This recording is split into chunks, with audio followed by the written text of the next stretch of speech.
Chapter 5. "Look, Blakey," Alvin was saying, eyes looking every direction but Blakewards. "I don't want you to take this the wrong way, right? I reckon it's a common mistake."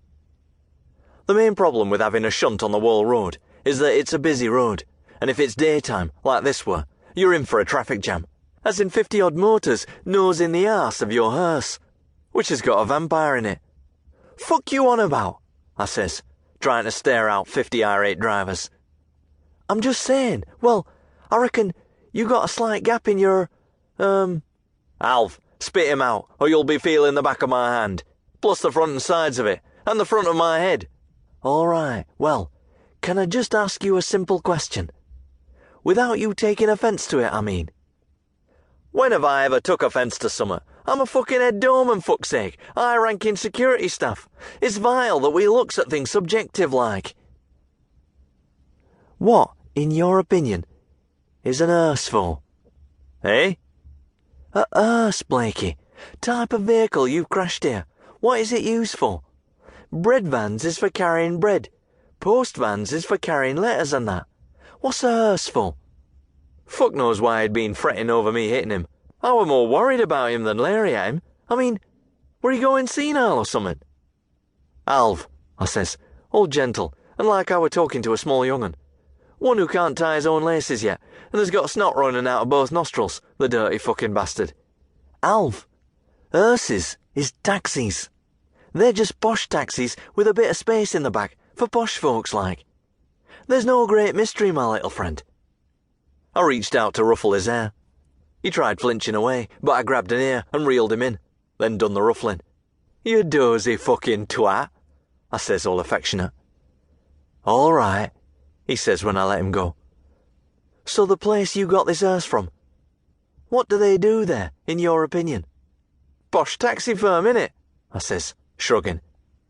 I were more interested in them backed-up motors, realising that they made things a bit difficult here.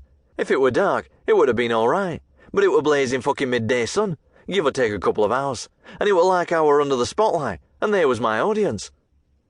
Fucking pissed off audience going by some of their faces. I stepped towards them, watching 50 drivers shrink back in horror. Fucking chickens the lot. "It's a funeral parlour, Blakey," says Alvin, his voice getting fainter and somehow more distant. "And hearses is like taxis in a way, but for dead folk, for ferrying them to funerals and that." Taxis for dead folk? Things was worse than I'd thought, regarding Alvin and his Swede problems. If I'd had a moment to think on it, I'd have said he'd been swigging petrol. I'd seen a few go down that route over the years, and Alvin were exhibiting all the signs. It's a fucking mugs game, petrol is, and you'll end up penniless and in the gutter. Save your money and get some creosote instead. It's way fucking cheaper. But like I suggested, I had other matters going on, like 50 motors turning into 70. "This ain't so good," I says, rubbing me chin. "I'll be honest with you, Alv, and tell you that I don't know what the fuck to do next. So if you got any suggestions, short of just pegging it, I'm all ears." I thought about that a moment. "Actually, shall we just... Alv? Alv, where the..." I peered up the other way, clocking his white kebab man coat flapping around his legs as he aired round the bend up there into Clench Road. Airing into Clench Road, another classic sign of petrol-induced dementia. Right about then, as these advanced trains of thought was tearing around me Swede like Orient Expresses bombing full tilt towards wherever the Orient is. Wales, I think. Jabba the Hutt were prizing himself out the crumpled rear of his van. Meaning Jock the burger man. I went to catch him as he gained his footage and let go of the van door. That's the former doorman in me coming into play, the highly refined life-saving reflexes that can spot a paralytic drunk at 50 yard, and step in just before he keels over and slam skull on dance floor, then drag him out and kick him into the gutter, angling him so he lands face-wise and gets a bit of gravel rash to take the edge off his hangover. But Jock weren't like that. He like as not were drunk, stinking of bells like he done.